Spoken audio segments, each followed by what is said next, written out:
Tadi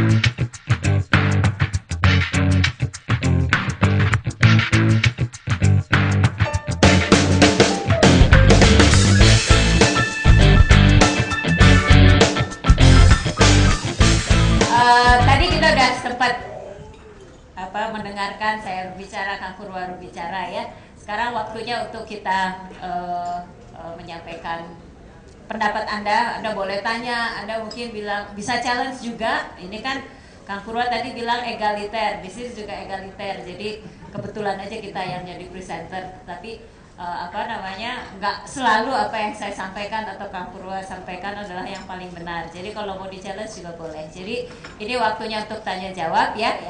Silakan.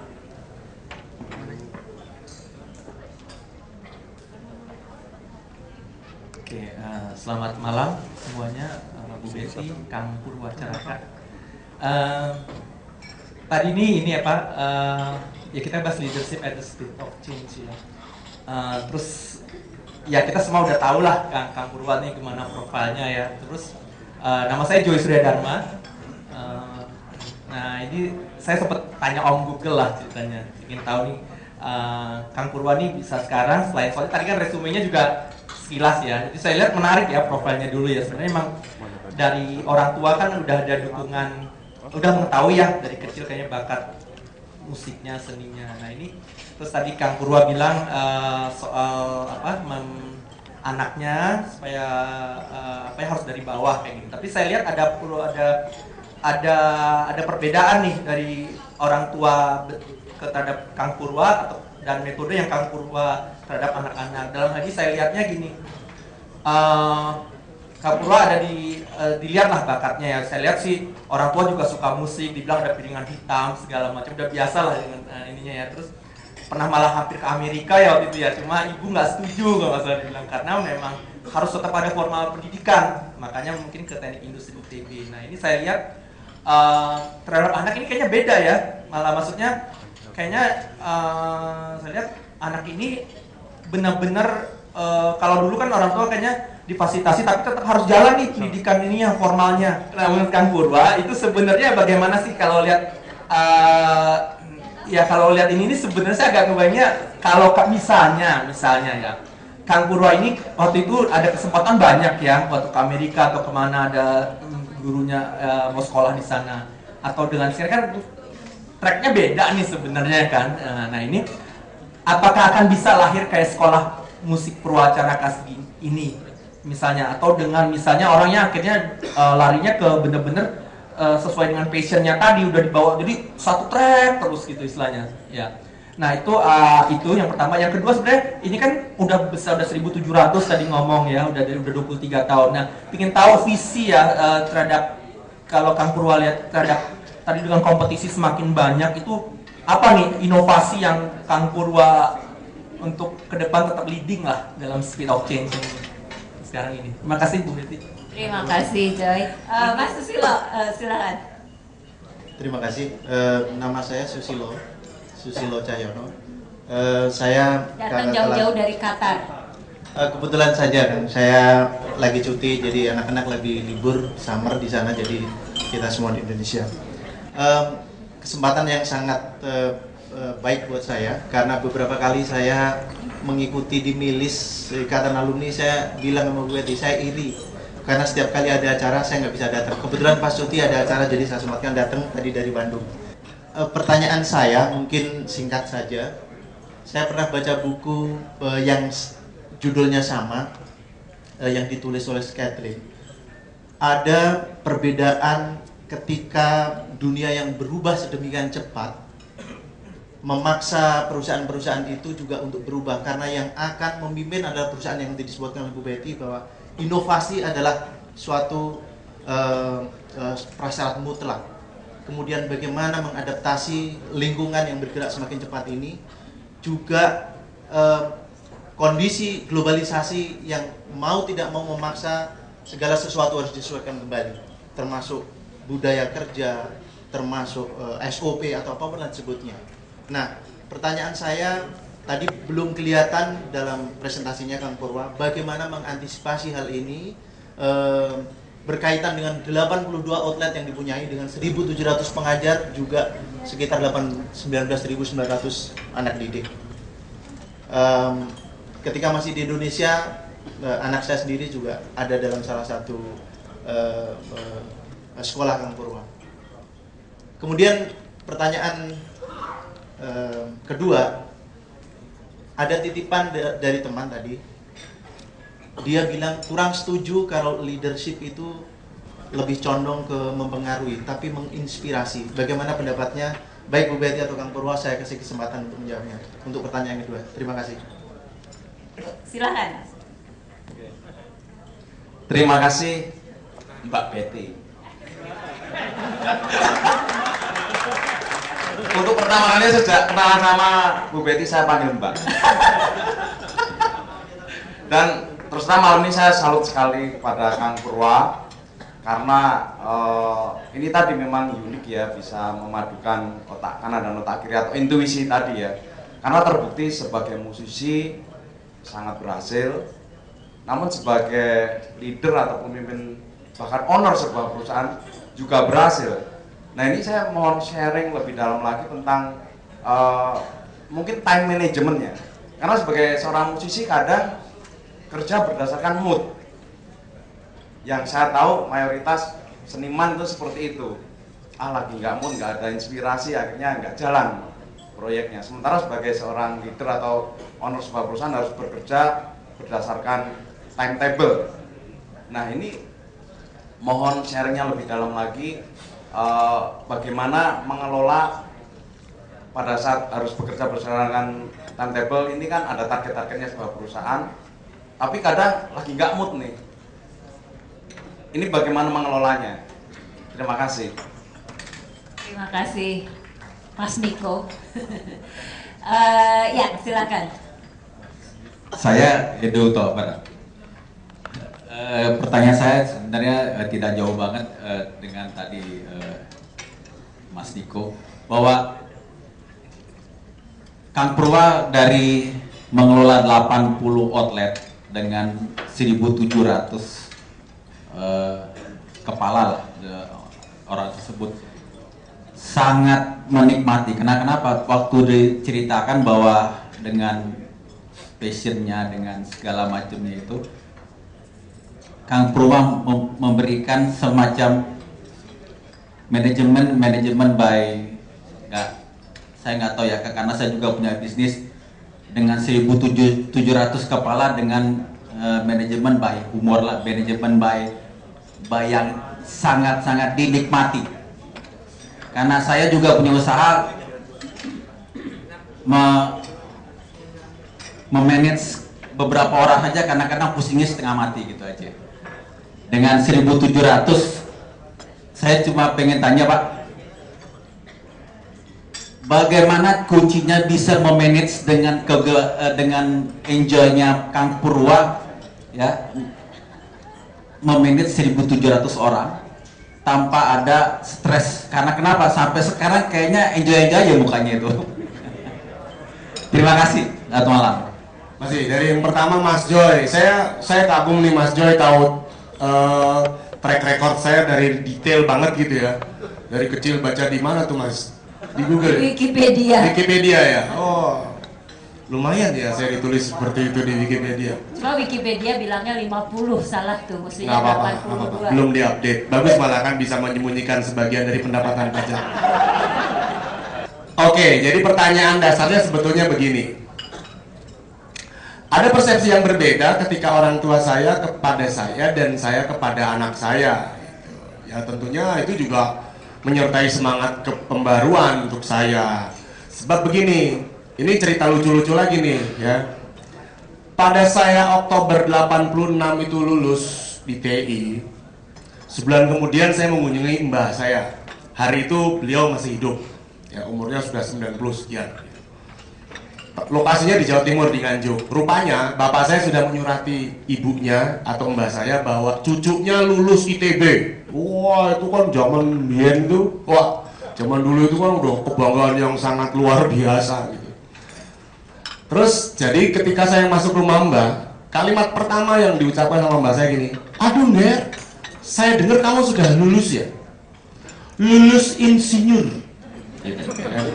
Sekarang dinas di mana? Nah, gitu. Itu kan masalah persepsi kan.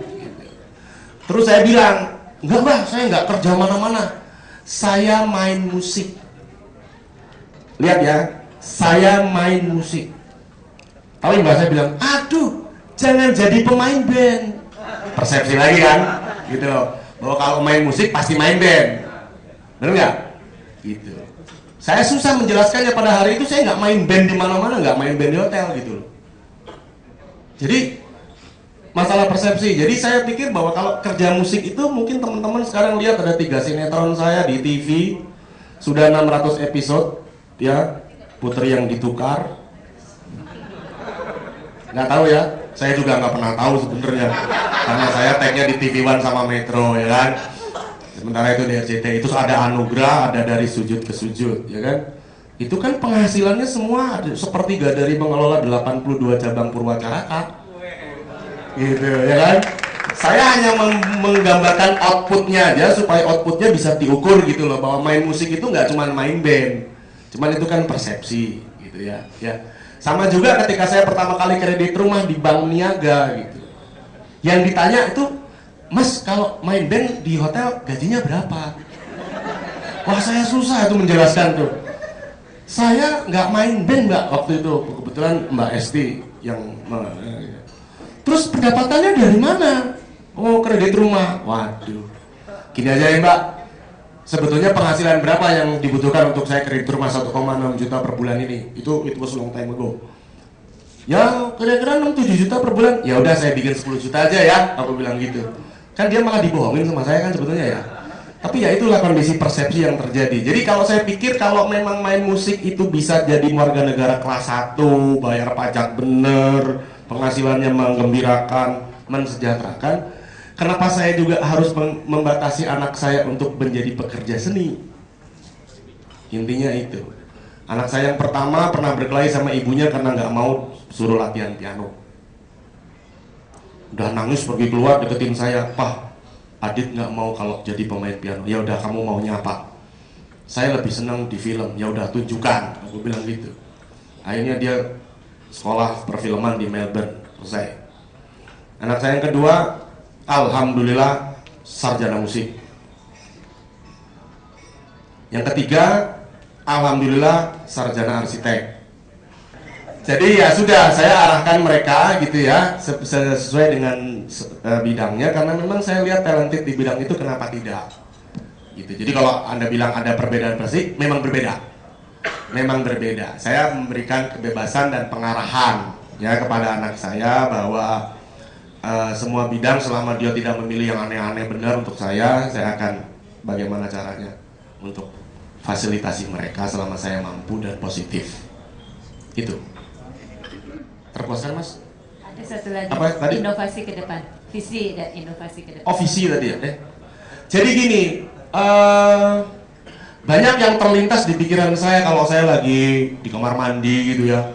Biasanya kan inspirasi kan datang tuh kalau di kamar mandi itu kan, ketimbang mikir-mikir yang aneh-aneh, ya kan? Pertama yang dikatakan Mas dari Qatar tadi, inovasi itu memang benar ya. Selalu kita berhadapan dengan hal-hal baru di dalam dunia persaingan gitu ya, sehingga kita harus berpikir yang lebih baik. Tapi pemikiran saya mungkin agak lebih saya sederhanakan dalam 2 hal. Pertama, bagaimana meningkatkan kinerja yang 82 itu sehingga service delivery itu nyampainya lebih banyak. Mungkin ini lebih banyak pekerjaan manajer ya, tapi saya butuh leadership untuk mengkondak mereka semua di bawah supaya saya pastikan ini berjalan. Yang kedua, mungkin sebelum ditanyain sama yang lain, dan pasti ini ada yang bertanya mengenai personal branding. Orang bilang bahwa Purwacaraka Music Studio itu personal branding. Jawabnya iya, tapi harus bisa tidak. Kenapa? Karena kalau personal branding, saya khawatir kalau saya nggak ada, brandnya habis. Cirinya apa? Cirinya yang dibilang Bu Betty tadi. Jadi kalau saya ada datang ke konser anak-anak di Semarang, di Surabaya, itu mereka seneng banget foto-foto sama saya, terutama ibu-ibunya. Tahu kenapa? Tahu kenapa ibu-ibunya?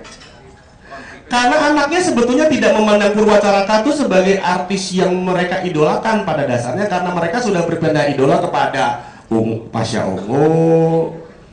Ngerti maksud saya nggak? Sudah berpindah generasi gitu.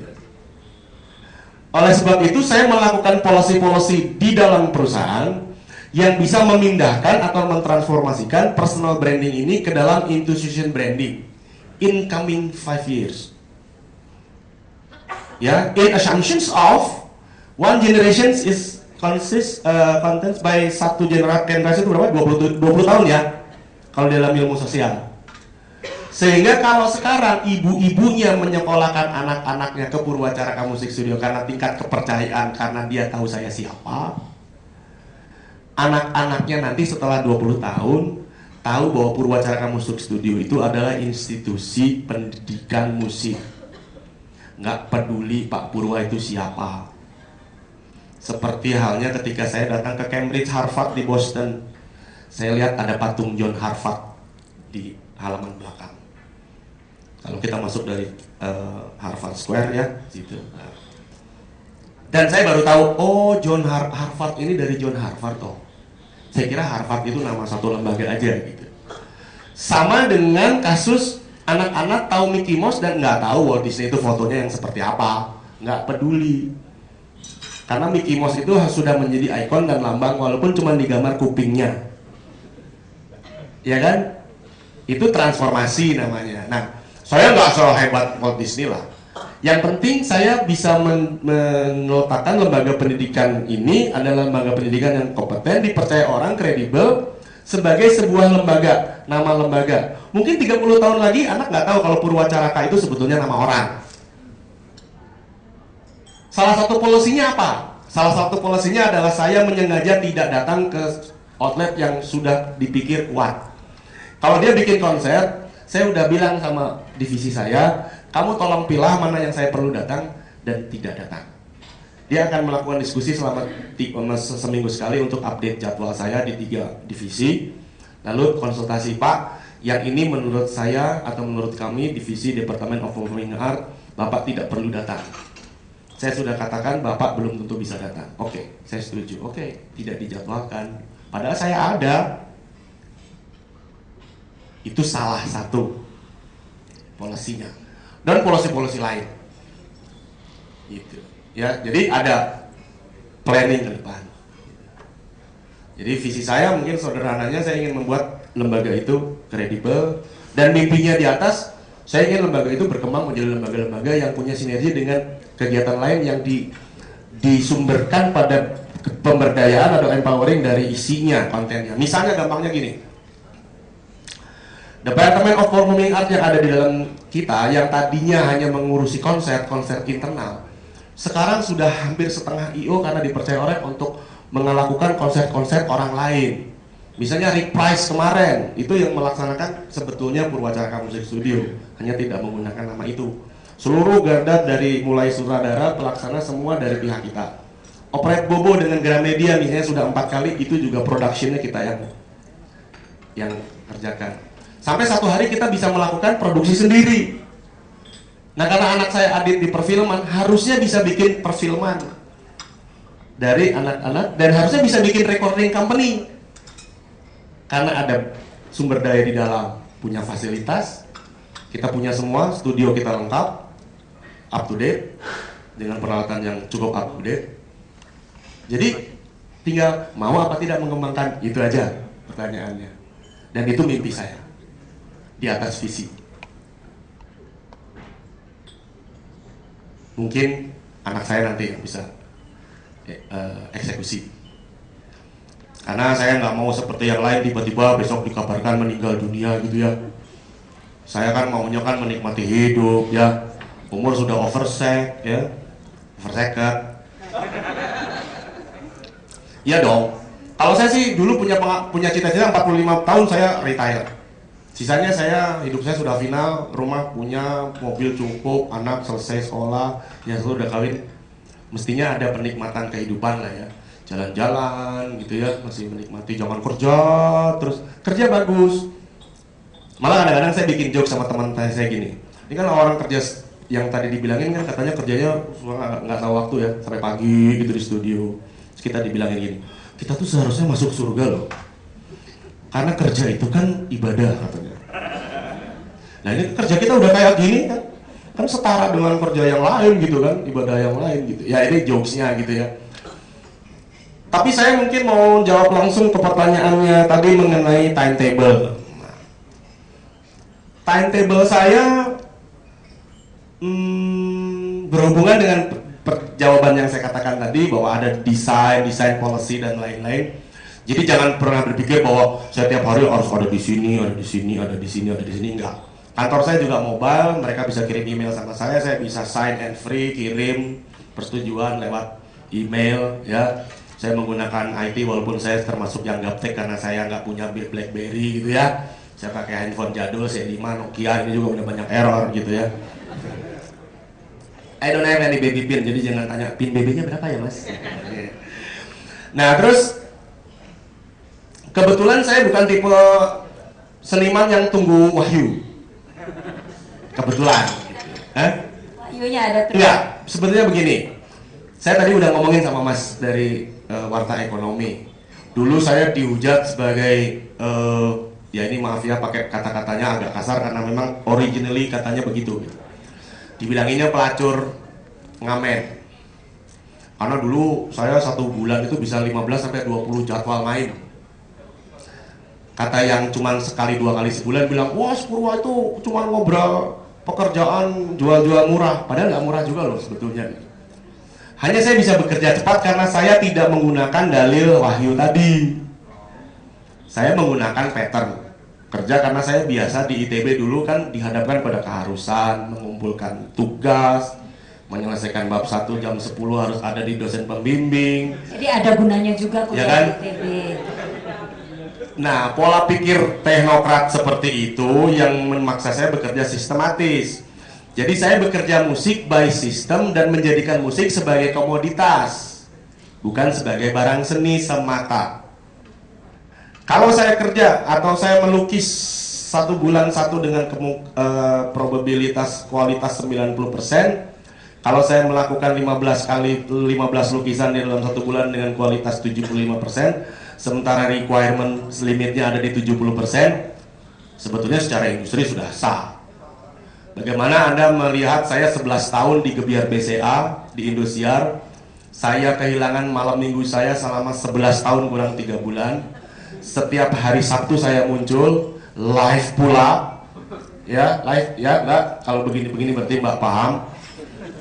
Dan asal tahu Mbak, just for your information, bahwa biasanya material atau materi lagu final itu datang dari Indosiar itu Jumat malam. Pada hari itu saya nggak punya for share karena teknologi for share belum ada ya kan. YouTube belum ada. Hari itu gimana saya tahu cerinya. Dan saya punya petugas namanya Misrun yang saya angkat dari tukang kebun, sekarang bisa IT segala macam. Dia adalah sekarang kepala database di rumah saya. Lo serius ya?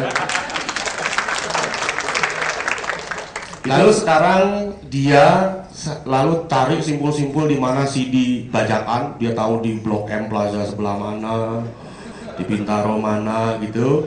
Nanti pagi-pagi dia udah sediain CD-nya di atas meja saya. Pak, ini adalah bahannya, penyanyinya Rio Febrian nadanya di sini, penyanyinya Warna nadanya di sini, Ebitri nadanya di sini.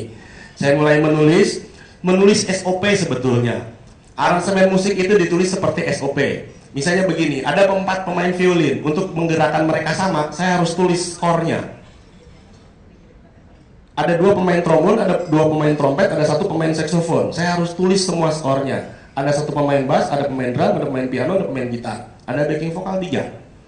Saya tulis 1 per 1 skornya, limit saya jam 2 karena ada perjalanan dari rumah saya Bintaro ke Indosiar.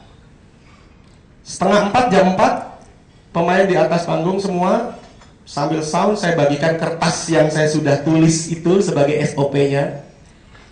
Bagikan, mereka reading sekali, 2 kali main bareng sama. Itu yang disebut dengan aransemen. Jadi saya biasa menulis SOP gitu. Ya, karena SOP yang ditulis di musik itu harus harmonis. Kalau nggak harmonis, trompet ketemu trombon, ketemu si violin, terdengarnya nggak bagus. Jadi saya biasa mengharmoniskan sesuatu.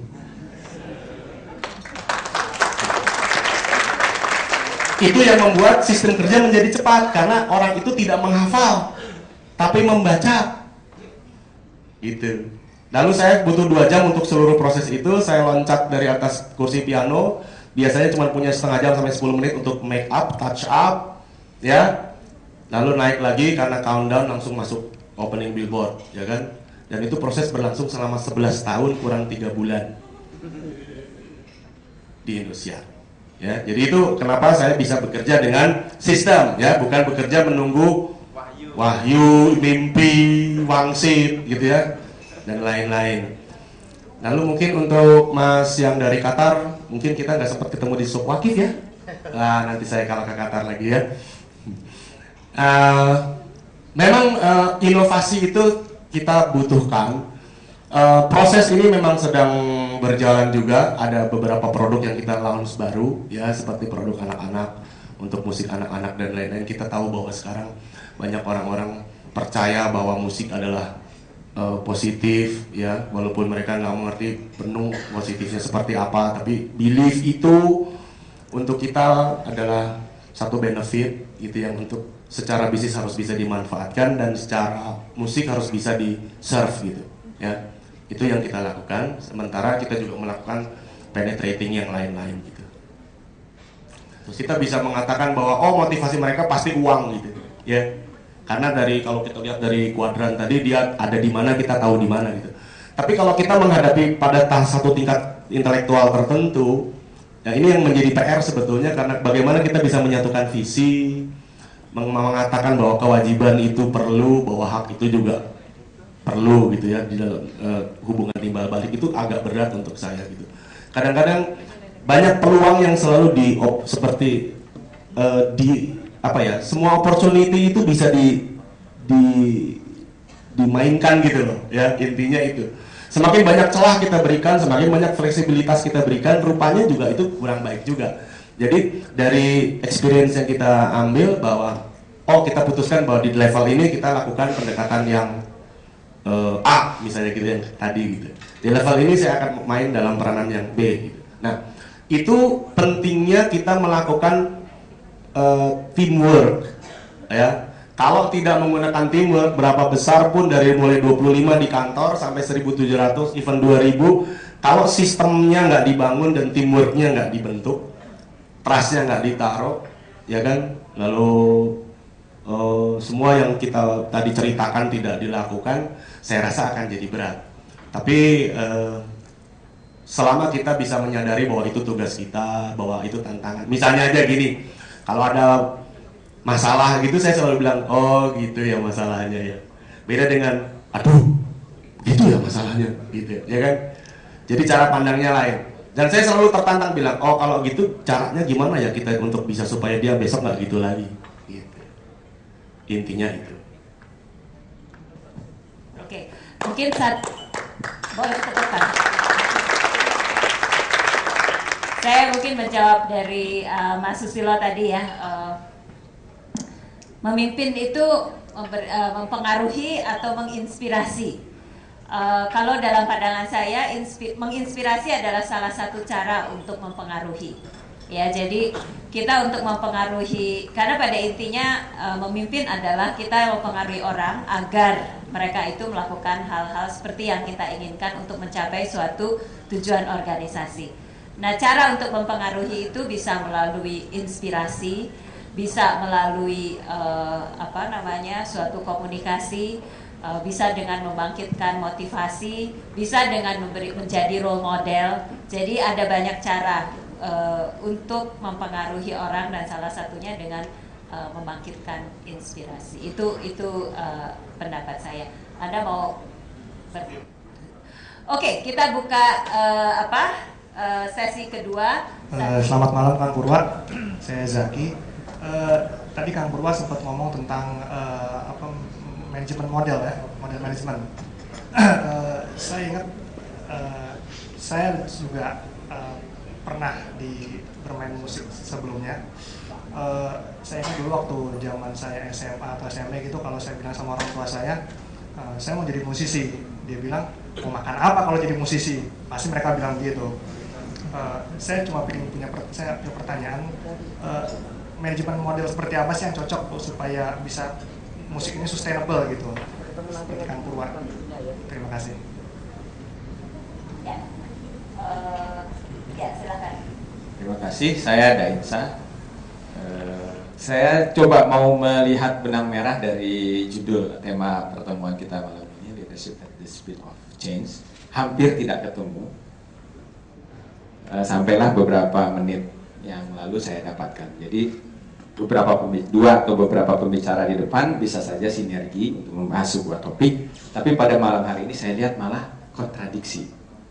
Jadi Mbak Betty mewakili karena backgroundnya dari perusahaan yang lahir di negara paman kita, Paman Sam, kalau kita kan mbahnya jadi lebih kuat lah ya, dari Paman Sam. Sedangkan Kang Purwa itu sangat Indonesia.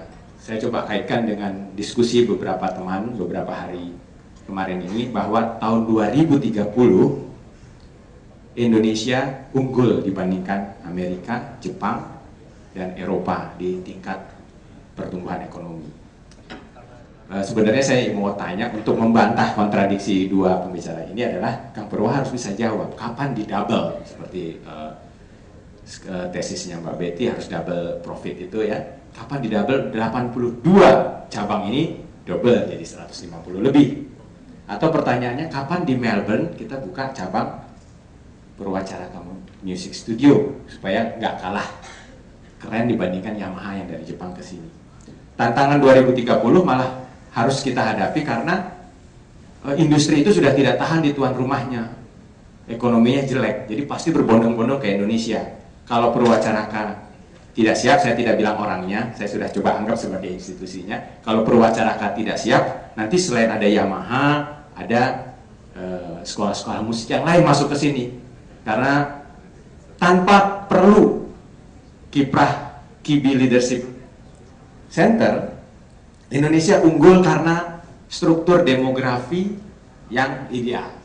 Sedangkan di tempat lain kan sudah banyak orang tua yang harus dibiayai, ya. Apalagi social security-nya serius banget. Kalau di sini juga ada, tapi social security itu ditangani oleh keluarga, ya, itu bedanya. Nah, ini keunggulan ini yang saya lihat kontradiksinya adalah kalau Mbak Betty selalu membawa nilai-nilai perubahannya cepat, kita harus profesional. Kalau saya lihat kok Kang Purwa itu santai saja, sama seperti kita orang Indonesia pada umumnya. Dan karena kesantaian inilah yang membuat kita nanti unggul tahun 2030. Kita tunggu liputan Warta Ekonomi untuk itu ya. Tapi saya sudah mulai lirik-lirik tadi terbitan yang barunya akan menambah serunya diskusi kami di Bandung nanti kalau kembali. Itu mungkin jadi yang saya tunggu adalah bantahannya. Oh, tidak benar begitu. Tapi Kang Purwa juga memperhatikan speed of change juga. Saya pikir go international untuk Purwacaraka adalah tantangan yang paling tepat. Terima kasih. Terima kasih. Tadi di mana tadi? Oh, situ. Silakan, Mas Juanda. Oke, assalamualaikum. Makasih kesempatannya, Mbak Betty. Yang saya tanyakan ada beberapa, cuman ada 3. Intinya satu pengalaman, kedua teknologi, yang ketiga mengenai managing talent. Mungkin agak bercampur Kang Purwa pertanyaannya. Yang pertama itu mengenai pengalaman. Saya ingin bertanya mengenai kira-kira pengalaman berharga, pengalaman paling berharga apa sih yang dialami Kang Purwa? Yang ini tuh sebuah life changing lah gitu. Moment of moment of truth gitu. Dimana di situ pengalaman itu entah baik atau buruk merubah hidup Kang Purwa gitu, seperti itu. Yang kedua juga mengenai pengalaman gitu. Apakah Kang Purwa sudah puas dengan kondisi sekarang? Atau belum puas gitu? Seandainya belum puas, kalau Kang Purwa tiba-tiba masuk sebuah mesin waktu dan kembali menjadi umur 17 misalkan, di mana bisa memilih lagi sekolah di mana, ngapain aja, kira-kira keputusan penting apa yang bakal Kang Purwa rubah gitu? Kalau bisa kembali lagi gitu ya, sehingga sekarang jauh lebih puas gitu, seperti seperti itu mengenai pengalaman. Yang kedua mengenai speed of change, itu kan kalau bicara inovasi tadi kan, ini nggak terlepas tidak bisa terlepas dengan teknologi gitu kan. Inovasi pasti ada teknologi. Nah, yang ingin saya tahu adalah bagaimana kebijakan Kang Purwa dan pengalaman Kang Purwa dalam mengadopsi teknologi-teknologi terbaru gitu ya untuk mendorong inovasi gitu.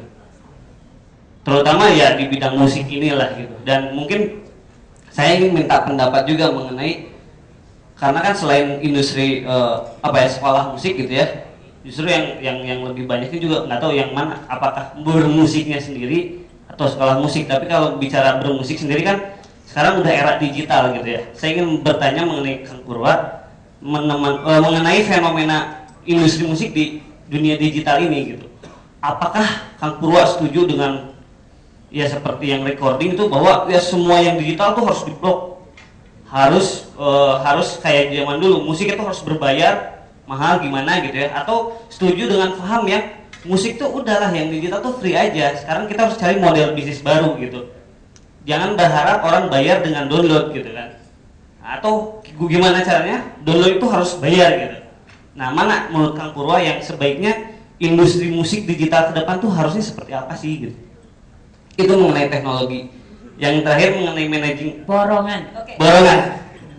Yang terakhir mungkin mengenai managing talent ya, karena ya musik kan all about talent gitu kan, dan saya juga kebetulan sekarang lagi merintis usaha di bidang teknologi gitu kan, dan sama ini juga talent juga gitu. Dan karena di bidang mobile sekarang saya bergerak di bidang mobile dan web, itu yang susah itu nyari resource gitu, nyari talent itu gitu. Dan nah itu gimana cara managing talentnya sehingga kita bisa perusahaan itu long life gitu.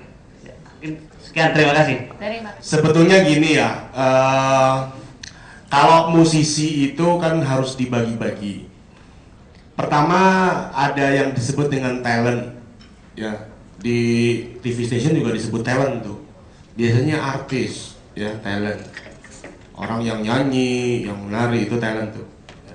Sementara kalau kita musisi nggak disebut talent, tapi lebih kepada orang kontrakan gitu, ya, pekerja yang profesional, ya kan, ngerti maksudnya kan? Gitu. Nah, talent itu biasanya kalau di Amerika seperti Michael Jackson, gitu, dia nggak perlu masuk sekolah musik, ya kan? Jangan pikir bahwa kalau Michael Jackson kalau masuk sekolah musik nanti akan lebih baik, enggak jawabnya, karena bicara dia memang mengembangkan talent. Nah, kalau seorang talent biasanya akan memanfaatkan situasi. Kalau situasinya dia lagi oke, lagi top, bagaimana dia gain banyak, bisa save. Ketika speed of change-nya lebih cepat, siklus hidupnya, dia harus pintar-pintar untuk bisa mengamankan ini ketika mungkin kemudian dia ada di bawah secara popularitas. Tapi kalau di Amerika sana, di negara Paman Sam tadi, mungkin agak kurang mengkhawatirkan karena mereka sudah menegakkan apa yang disebut dengan hak cipta, ya kan? Yang golongan kedua adalah golongan yang secara profesional melakukan kegiatan musik itu tidak hanya berdasarkan talent, tapi bisa berdasarkan pengetahuan, berdasarkan sekarang mungkin lebih terstruktur lagi karena dia sarjana musik dan lain-lain. Ini sebagai contoh saja ya. Anak saya sarjana musik, perempuan, umur 25 tahun, itu yang kedua.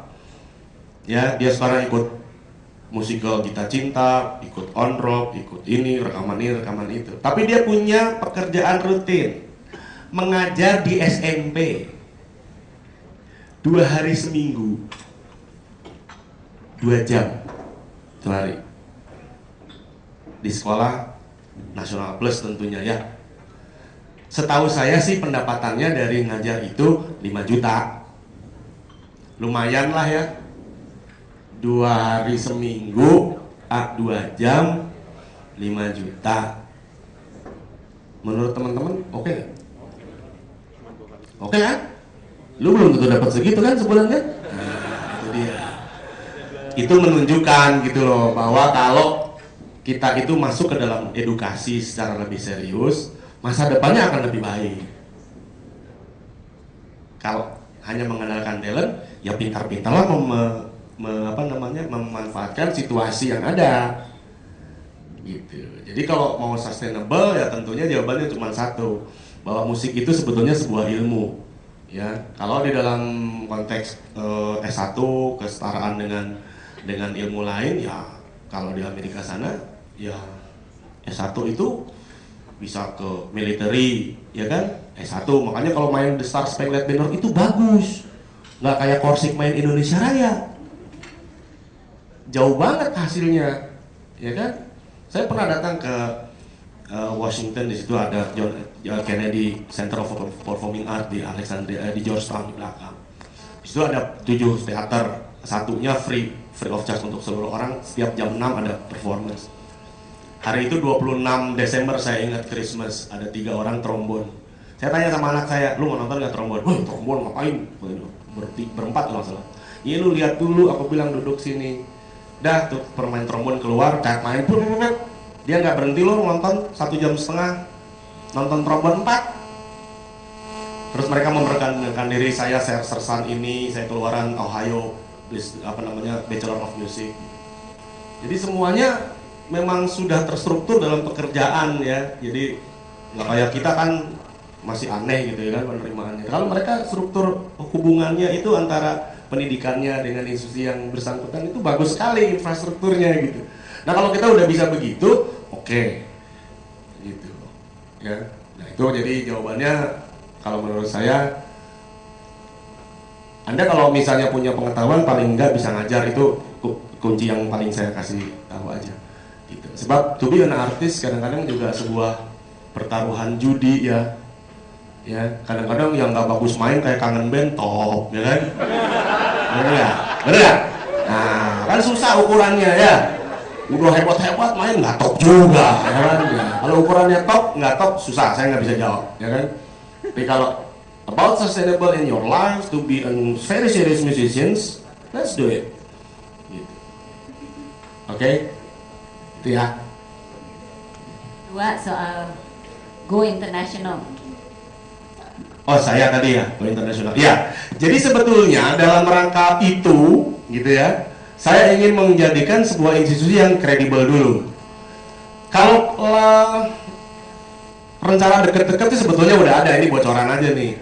Jadi dari Pontianak kita akan coba menembus Kucing, ya, lewat Pontianak. Kita udah buka di Pontianak kira-kira 1 tahun. Ya, kita ingin menembus Kucing. Ke Malaysia mungkin ada tawaran juga kemarin di Johor Baru. Ya kita memang agak kurang berani kalau memang bener sih kalau memang masuk di Kuala Lumpur gitu ya. Tapi kan kita juga harus punya strategi bisnis. Saya pikir itu langkah ke depannya. Tapi saya sih sebenarnya gini ya. Kalau bicara Indonesia di dalam era 2030 dengan kemungkinan seperti itu,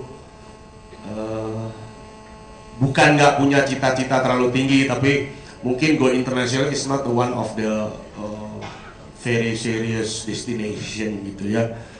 Kalau kita bisa membuat sebuah kekuatan besar domestik dengan kekuatan 230 atau mungkin lebih di 2030, apalagi sekarang banyak orang juga yang anaknya banyak juga ya Mas ya, dan juga kependudukan juga berkembang terus secara urban, saya pikir kita akan menjadi kekuatan juga yang besar. Saya ingat curhatan satu teman saya, artis orang pianis dari Singapura, dia bilang gini, Mr. Purwa, you are lucky katanya living in Indonesia.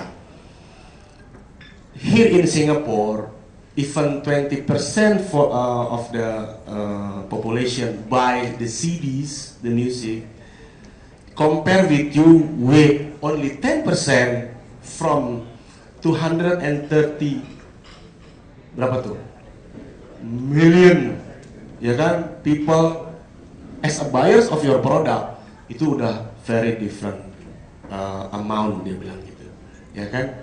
Jadi ya memang sehebat-hebatnya musisi di Singapura, makanya musisi yang di Singapura kan jarang yang bisa naik ya gitu ya. Ada 1-2 tapi enggak, karena secara bisnis dia harus go internasional gitu. Kalau enggak go internasional di Singapura ya dia nggak jadi apa-apa. Ya, bayangkan dengan RBT siapa misalnya sekarang yang lagi top, Wali gitu ya. Lagunya apa tuh? Bukan Bang Toyib. Yang di-declare aja nih, yang diklaim aja udah segede gitu. Belum yang dibajak loh. Waduh, ya. Jadi ya menurut saya musik itu bisnis yang besar sebetulnya. Showbiz itu di mana-mana adalah bisnis yang besar. Oke ya, jadi saya kira jawabannya itu untuk go internasional. Semuanya orang dream to be international networks ya. Kita sendiri tanggal 2 September nanti akan ketemuan di Singapura dengan pihak dari Trinity College of London untuk kerjasama examination international by Purwacaraka Music Studio. Ya, kita udah ketemu di Messe Shanghai, lalu kita akan bikin pertemuan lanjutan di Singapura tanggal 2 September. Mudah-mudahan ini kita bisa melakukan breakthrough untuk itu. Ya, semoga. Saya mungkin ingin tambah komentar ini ya. Saya pernah diundang oleh kalau nggak salah Globe Asia untuk suatu seminar atau judulnya Going Global. Lalu pembicaranya itu satu adalah McKinsey, kalau nggak salah McKinsey ya. Satunya adalah Khairul Tanjung. Jadi yang satu McKinsey itu cerita mengenai betapa suatu keharusan bahwa kita itu going global karena dunia adalah mengglobal. Kemudian Khairul Tanjung bilang, garap dulu di Indonesia, potensinya begitu besar. Dia bilang returnnya jauh lebih besar melakukan bisnis yang di Indonesia dibandingkan dengan keluar. Jadi dia sendiri Pak Khairul itu sempat dia buka di luar, saya lupa di Thailand apa di mana ya. Ternyata effortnya dibandingkan returnnya itu nggak sebanding. Jadi akhirnya dia mengembangkan yang di Indonesia termasuk di daerah-daerah ya. Jadi ada di Makassar dengan Trans Studio, lalu di Bandung, lalu di Bandung. Jadi dan kita tahu Khairul bisnisnya luar biasa ekspansifnya dan dia memang membesarkan di Indonesia dulu. Daripada orang lain makan market kita, mendingan kita garap dulu marketnya. Itu it's just another perspective. Jadi memang benar apa yang disampaikan Kang Purwa bahwa memang opportunity-nya besar di sini. Jadi mungkin itu yang menjadi alasan bahwa keharusan untuk go international itu tidak sebesar mereka yang di Singapura yang memang marketnya sedemikian kecil. Kemudian pertanyaan berikutnya adalah dari rekan Juanda ya. Satu adalah pengalaman yang paling berharga yang merubah hidup. Itu saya susah menjawabnya, Mas. Berharga semua. Satu paling susah kalau ditanya apa pengalaman yang paling berharga gitu. Karena saya menganggap semua pengalaman saya itu berharga. Gitu, saya nggak tahu ya, saya mungkin agak kurang romantis di bagian itunya tuh ya. Walaupun saya orang yang romantis loh, gitu. Tapi untuk mengertikan suatu, aduh ini gitu ya. Mungkin sih kalau nanti saya punya cucu, ya itu pengalaman yang paling berharga karena saya merasa bahwa kalau punya cucu pasti istri saya lebih senang menimbang cucu saya daripada saya sendiri gitu ya. Jadi life will be changed at that time. Yang terang tidurnya sama nenek-nenek. Iya pasti ya kan. Nggak, tidurnya sama mbak-mbak.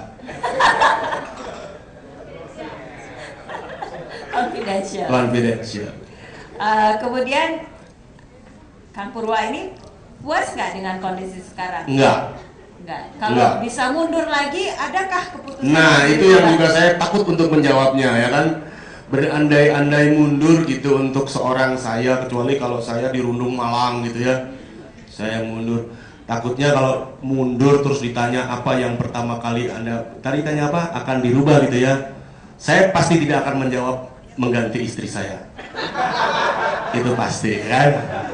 Itu. Ya, direkam, karena direkam, ya kan? Itu juga yang kemarin saya singgung sama teman saya. Ada satu survei yang mengatakan begini, 7 dari 10 laki-laki di Jakarta itu pernah berselingkuh, gitu ya. Itu karena waktu bikin survei di Mangga Besar. Bener ya? Bikin survei di Mangga Besar jam 1 malam, udah pasti jawabnya itu. Coba bikin surveinya di depan istrinya, nggak mungkin hasilnya seperti itu, ya kan? Nggak akan itu. Jadi tergantung situasi surveinya dan lot samplingnya berapa gitu ya, secara statistik. Ya bener kita ngomong statistik gitu. Oke, jadi gini deh, saya bersyukuri apa yang pernah saya lakukan, ya. Dan tentunya harusnya teman-teman semua lebih mensyukuri, karena kalau kita lihat dari pengalaman, contohnya seperti ini.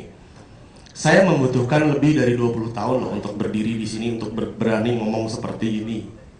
Ya kan? Tetapi teman-teman semua yang belajar harusnya tidak membutuhkan waktu sedemikian lama untuk bisa berbicara yang sama. Karena dapat pengetahuan, dapat kesempatan yang lebih baik. Benar nggak? Ya kan? Nah, itu adalah sebuah anugerah sebetulnya. Jadi apapun yang saya lakukan selama berpuluh-puluh tahun itu adalah sebuah bagian yang tidak bisa dihapus dari hidup saya gitu. Bahwa saya kemudian ditanya tadi, bagaimana tadi kalau misalnya tidak masuk ITB gitu ya, atau tadi tanya ya, bagaimana kalau seandainya dulu pergi ke Amerika, dan itu betul yang diceritain Mas Joy. Itu saya juga heran tuh Mas Joy, saya tahu sedetail itu ya. Saya pernah mau dibawa sama orang Amerika namanya Bobby siapa saya lupa, teman bapak saya untuk disekolahkan di Amerika. Tapi ibu saya nggak ngasih, hanya 2 alasan dia. Pertama katanya jauh, biasalah ibu-ibu kalau anaknya jauh lebay lah ya, gitu. Kedua ya itu tadi alasan klasik, mau jadi musisi, makan apa gitu ya, adalah bau-bau ke situ gitu. Saya juga nggak pernah bisa menjawab kalau ditanya sama Mas Jaya bilang kalau dulu lu pergi ke Amerika jadi terus sekarang jadi saya nggak. Ya mungkin sih enggak ya secara exactly the same gitu, enggak gitu. Tapi apakah saya akan jadi orang lain lagi ya kita nggak tahu ya gitu. Jadi kalau ditanya mundur gitu kayak quantum leap susah ya ya. Yang pasti saya mensyukuri apa yang sudah saya dapatkan di dunia ini dan saya akan do the best buat can I do. Yang ketiga urusannya dengan teknologi, dengan dunia digital. Ada suatu rencana? Iya, seperti Bu Betty tadi bilang bahwa sekarang kan sudah mulai rancu nih batasnya antara teknologi, IT, musik dan lain-lain. Musik ada di IT, sehingga orang musik sendiri sekarang bisnisnya bukan di musik itu sendiri tapi di IT. Percaya atau tidak bahwa band-band itu sekarang mengharapkan bukan dari jualan CD, tapi satu dari RBT. Kedua, mudah-mudahan RBT itu bisa membuat dia populer, dia mendapatkan dari off air, dari tampil di sini, main di sini, dari seluruh pertunjukan ya, stage activities gitu.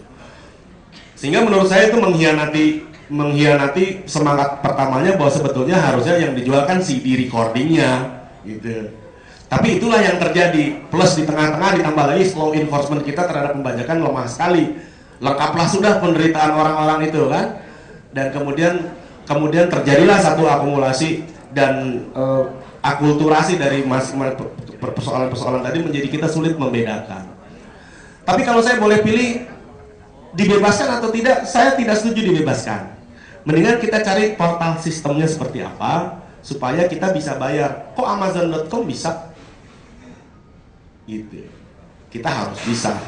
Bagaimana caranya bisa membuat sistem IT. Dan saya percaya satu hari sistem IT akan sampai pada kemampuan tersebut ya, sehingga kita lebih senang karena semuanya bisa terekam dengan digital dengan baik, tidak ada kamuflase di situ, tidak ada cheating di situ ya. Lalu tadi pertanyaannya IT ya, apa tadi? Iya soal talent. Sekarang itu kan banyak IT itu membantu musik sebetulnya. Kalau saya tadi bicara mengenai penulisan aransemen ya, dulu kan digunakan pakai tangan ya. Saya sekarang kalau lihat baca tulisan saya di satu ruangan, ada saya file room di rumah saya khusus yang tadi si Misrun tadi yang kerjain itu, ada beribu-ribu lagu yang dimasukkan ke dalam database. Kita bisa cari alphabetical order, mau alphabetical dari judul, alphabetical dari artis, alphabetical dari format dan lain-lain ya. Sekarang kejadian itu bisa lebih mudah karena kita bisa menulisnya di dalam komputer. Komputer ditulis di nada C. Kalau mau transpose kita nggak perlu tulis lagi, tinggal perintah C ke D, keluar print out thread di D.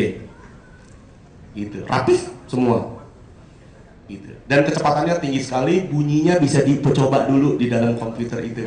Sehingga sebetulnya orang yang dulunya harus belajar susah-susah untuk menyelaraskan bunyi antara trombon, trompet dan lain-lain, sekarang tinggal tulis aja, dengerin aja, sesuai nggak? Oh nggak, pindahin. Gitu. Jadi prosesnya cepat sekali, teknologinya sedemikian maju sehingga sebetulnya memudahkan. Rekaman juga begitu, dulu kalau harus mengulang orang karena nyanyinya nggak sama, sekarang biarin aja nggak apa-apa karena kita bisa gambar di komputernya, diturunin grafiknya gini, suaranya itu. Kalau misalnya ada gitu, dulu kan harus diulang, nggak bisa dibersihin, sekarang nggak, biarin aja, kita lihat gelombangnya, dibersihin. Kalau misalnya nyanyinya kurang tinggi, nadanya sedikit, biarin aja, nanti kita yang auto tune sendiri. Sehebat itu. Kalau yang itu saya menghayati, soalnya saya bikin rekaman lebih indah dari aslinya. Oh gitu ya? Nanti serahkan sama saya ya. Saya tambahin suara saya biar lebih bagus. Bu ini penyanyi loh. Kebetulan saya nggak bawa keyboard, saya bawa keyboard tidak nyanyi. Jadi seperti itu Mas ya. Nah kalau mencari talent ya tergantung talentnya lah. Kalau misalnya di dalam musik ya seperti itu talentnya, sekarang kita banyak sources dari sekolah ya, dari institusi resmi dan lain-lain. Tapi kalau dia menyangkut talent yang dimaksud dalam manajemen perusahaan, sebetulnya sebuah rumah sakit tidak harus dipimpin oleh seorang dokter. Jadi sebuah sekolah musik untuk bagian pemasaran dan lain-lain tidak harus musisi kan? Gitu. Orang yang ahli marketing tentunya dengan segala keberaniannya. Itu aja. Pertanyaannya gini, bagaimana menyeimbangkan antara talent ini yang biasanya apalagi musisi ya, mereka membutuhkan banyak atau menginginkan banyak fleksibilitas. Oh iya, betul. Suatu budaya yang ingin dikembangkan. Justru itu kalau saya bilang tadi bagaimana saya mengatur guru-guru itu susah. Karena kita menyebutnya itu manusia setengah dewa di perusahaan kita. Karena dia itu disebut artis. Iya. Tapi kedudukannya harus sebagai employee. Iya, gitu. Ngerti nggak? Dibilang pegawai, tapi artis, disebut artis, tapi ada regulasi kepegawaian. Jadi karakternya seperti bajai. Bajai itu kan kendaraan dewa. Ya, hanya Tuhan yang tahu kapan dia belok, ya kan? Ya kan? Jadi kita harus mengerti situasi psikologisnya gitu loh, ya kan? Guru-guru itu gimana gitu ya. Jadi nggak bisa kita bilang, lo harus begini. Jadi perlu pembinaan, perlu persuasif, selalu ada seperti itu. Jadi kita membina branch manager supaya bisa melakukan hal yang sama, bagaimana menaklukkan gitu ya pasukan yang karakternya demikian. Gitu. Itu uniknya. Oke, sekarang sudah hampir jam 10, jadi kita akhiri diskusi malam ini. Saya tertarik sekali sama komentarnya Mas Iksa ya tadi ya. Hah? Oh, Dain. Benang merahnya di mana nih gitu ya? Ini memang menariknya di sini gitu kan ya. Jadi di saat saya dan Purwa memang latar belakangnya lain sekali, definitely gitu kan. Saya di corporate lama, kemudian sekarang berdiri sendiri. Kalau Kang Purwa mulainya sendiri, nggak pernah kerja sama orang lain gitu kan ya, mulainya membangun sendiri. Barangkali saya dipengaruhi oleh budaya Amerika dengan background IBM-nya. Purwa membangun sesuatu enterprise dengan kearifan lokal ya, dia membangun budaya sendiri. Tapi barangkali benang merahnya kita memang harus menyesuaikan dengan market yang kita serve, dan ujung-ujungnya suatu organisasi diukur dari mana, bahwa dia harus bisa sukses financially, sukses secara brand tadi kita bicara ya. Dan tentu kita mengharapkan organisasi kita bisa sustainable,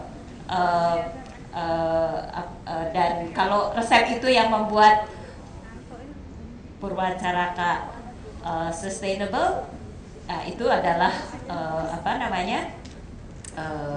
yang proven dengan perkembangan yang luar biasa. Jadi barangkali benang merahnya di situ ya. Jadi kita mesti lihat market yang kita serve, bagaimana market itu berubah, karena sebetulnya industri musik itu adalah industri yang perubahannya luar biasa pesat, dan untuk bisa sustainable seorang musisi sekian lama itu luar biasa ya. Kalau kita lihat kebanyakan musisi timbul tenggelam, saya berganti ya. Jadi ini merupakan suatu pembuktian bahwa model yang dibangun adalah sesuatu yang sustainable, sampai saat ini sustainable dan growing, dan insya Allah ke depan juga akan demikian ya. Jadi barangkali di situ benang merahnya, dan kalau ini ada kontras, sengaja dibikin kontras, Anda yang akan menilai nantinya. Jadi yang paling cocok untuk industri Anda dan situasi Anda, pendekatan seperti apa? Mungkin saya tambahkan gini, tambahan aja sedikit.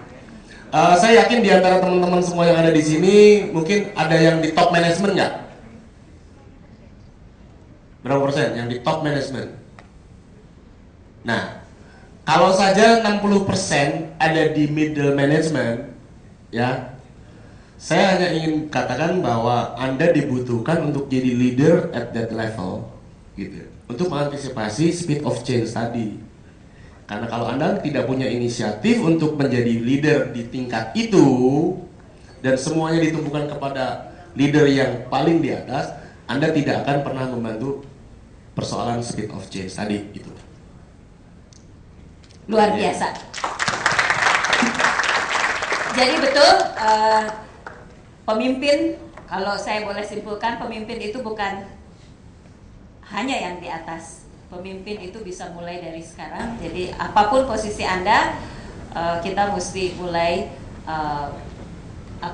melakukan role sebagai pemimpin. Ya, artinya melihat peluang, bagaimana mengantisipasi ke depan seperti apa, membangun visi, memberikan pengaruh yang positif bagi organisasi sehingga organisasi kita bisa sukses sekarang, sukses di masa yang akan datang dengan di tengah-tengah perubahan yang luar biasa. Kita ucapkan terima kasih kepada Kang Purwa. Mas Nurholis barangkali ada mau menyampaikan sesuatu. Tadi kita bicara soal corporate culture, kita juga punya culture untuk memberikan tanda mata kepada pembicara kita, tapi tanda mata ini punya makna. Nah, maknanya seperti apa? Kita tunggu kira-kira beberapa detik lagi. Moment of truth-nya.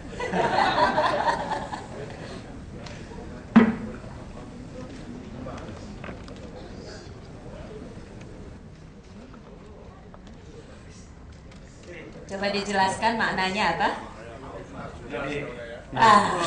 Jadi Arjuna ini kalau secara dari bahasa Sanskerta artinya bersinar terang, putih, bersih.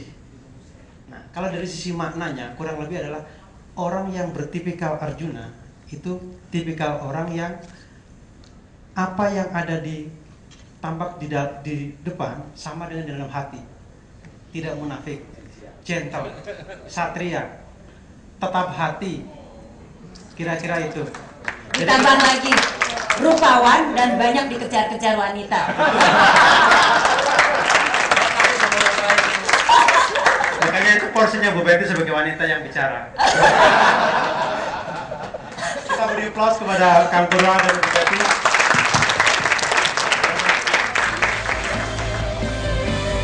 Terima kasih dan selamat malam. Wassalamualaikum warahmatullahi wabarakatuh.